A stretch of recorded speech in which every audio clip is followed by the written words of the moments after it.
I think it's safe to say that everyone is familiar with the cinematic schlock that is the Transformers movies, aside from that one exception. But what if there was another exception? One following the continuity of the original cartoon. One with Orson Welles.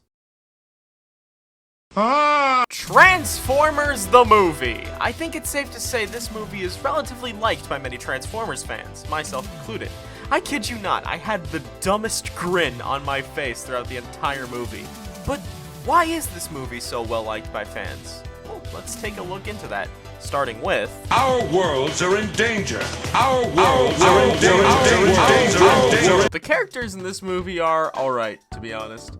Many of them do fill the typical archetypes of typical story characters. Archetypes like main character, old man, girl, coronation. So nothing particularly special. But that's not to say the characters are bad. Far from it. Each time they were on screen, they were genuinely enjoyable to watch, just bantering with one another. Now I want to talk about one character in particular, because this movie just genuinely feels like his movie overall.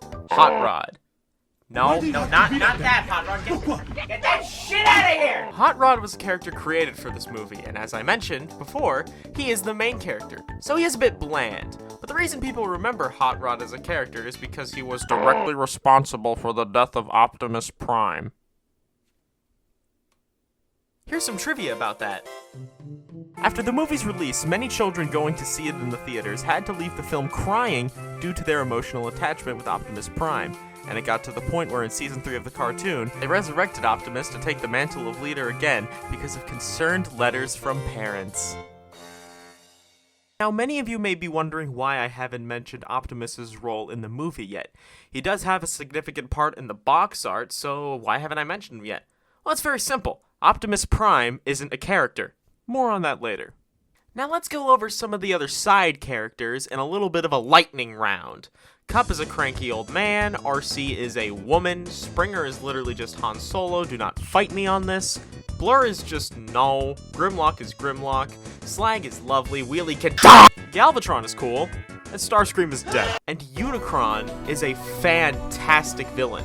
This guy has such a threatening presence every time he's on screen, and the deep voice of Orson Welles accentuates that perfectly. You underestimate me, Galvatron. But enough about these blocky bitches, let's talk about the story.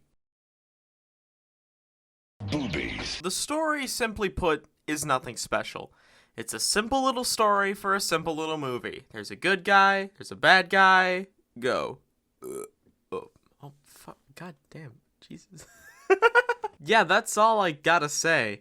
I don't want to talk about the plot too much because I feel like I would just be explaining it to a dunderhead infant, but I think I found some hidden meaning in the movie that may or may not have been intentional. Remember how I mentioned that Optimus wasn't a character? That's still true, because the way I see it, Optimus is a tool for Hot Rod.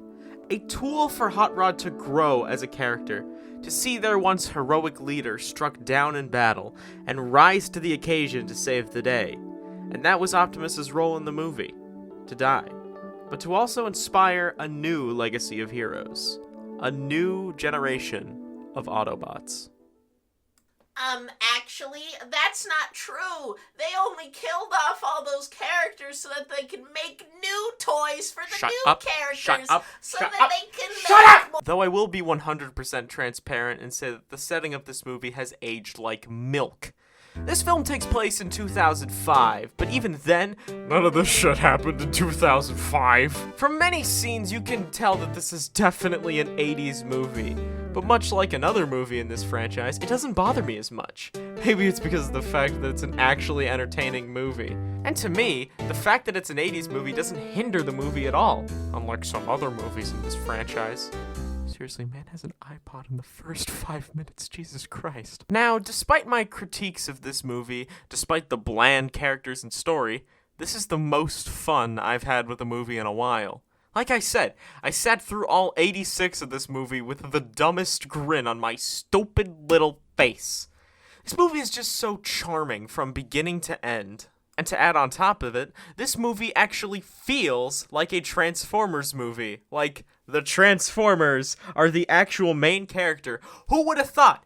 that we would want to see the Transformers in a movie called Transformers. It's so wacky and crazy. Anyways, I've run out of things to say about this movie. I highly recommend that you check it out. Go find it for yourself. Watch it, please. It's a good movie. Like, comment, subscribe.